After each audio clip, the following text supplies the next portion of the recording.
il faut qu'on soit prêt pour s'approcher d'une parabole. Il faut qu'on soit très soigneux, car une parabole peut se casser. Regardez, cette boîte est dorée. Sûrement qu'il y a une parabole dedans. Les paraboles sont encore plus précieuses que de l'or. Et puis, elles ressemblent à un cadeau. C'est que les paraboles sont des cadeaux qui nous ont été donnés. Avant même de savoir ce que c'est, ce parabole était déjà à nous. Elles nous ont été données il y a très longtemps, il y a plus de 2000 ans. Oui, elles sont très anciennes, comme cette boîte qui a l'air un petit peu ancienne. Et puis, la boîte a un couvercle. C'est comme les paraboles. Parfois, les paraboles, c'est comme si elles avaient une porte et que cette porte reste fermée.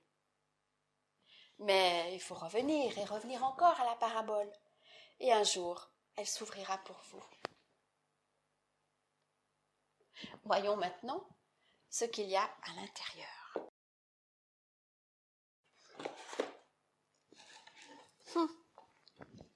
Je me demande ce que c'est. C'est brun beige. Il n'y a pas de vert.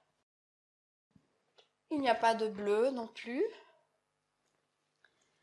Et ce brun est rêche et rugueux. Voyons s'il y a autre chose qui peut nous aider. Regardez. Je me demande ce que c'est. Est-ce que c'est une fente? Et du coup, ça pourrait se casser en deux. Ah, regardez, c'est un chemin qui part d'ici pour aller jusqu'ici.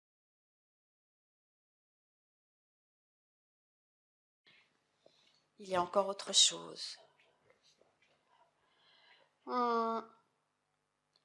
Il n'y a pas de lumière du tout là-dedans. C'est sombre, comme des trous, des rochers, des ombres.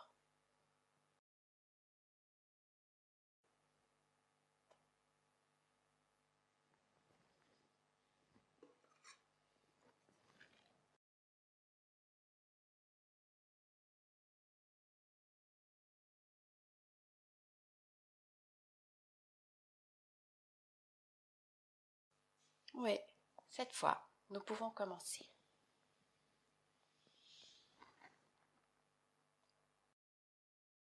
Il y avait un homme qui disait des paroles si merveilleuses et qui faisait des choses si étonnantes que les gens le suivaient.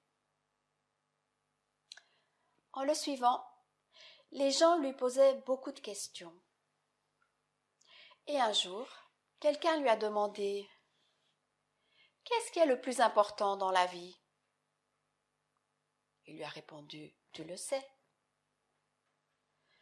Oui, c'est vrai, c'est aimer Dieu et aimer les gens comme s'ils étaient nos prochains. Mais qui est mon prochain? Et Jésus a répondu avec une parabole.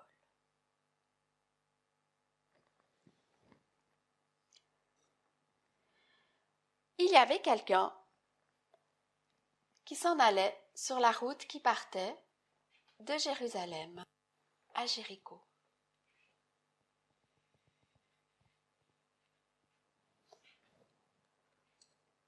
Des bandits l'ont attaqué.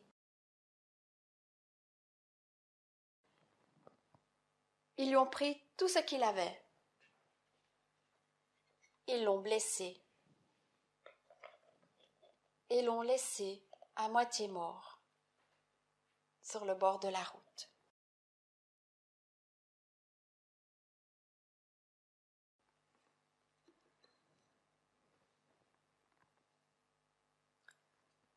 Sur ce chemin, il y avait aussi un grand prêtre du temple.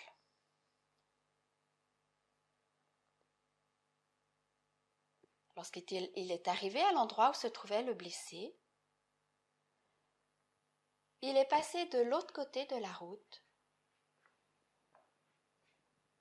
et a continué son chemin.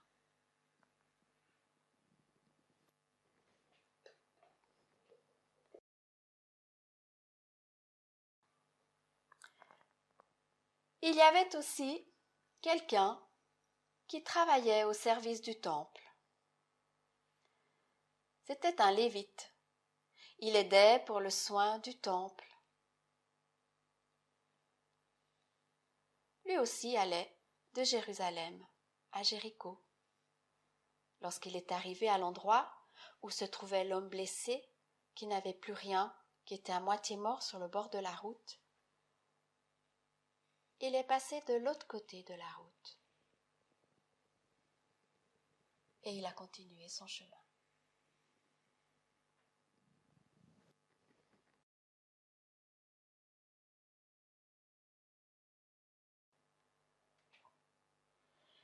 Quelqu'un d'autre encore passait sur ce chemin.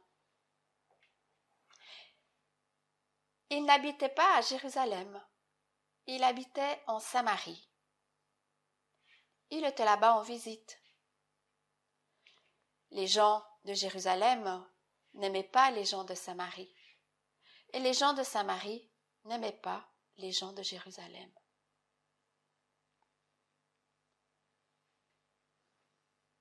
Lorsqu'il est arrivé à l'endroit où se trouvait le blessé, qui n'avait plus rien, qui était à moitié mort, au bord de la route, il s'est approché de lui. Il lui a mis des pansements sur ses blessures. Il lui a donné son manteau.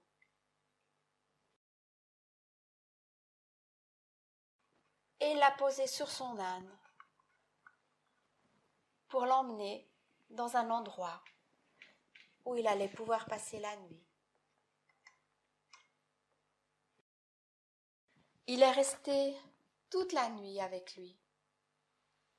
Et le lendemain, il a laissé suffisamment d'argent pour que l'aubergiste puisse continuer à s'occuper de lui.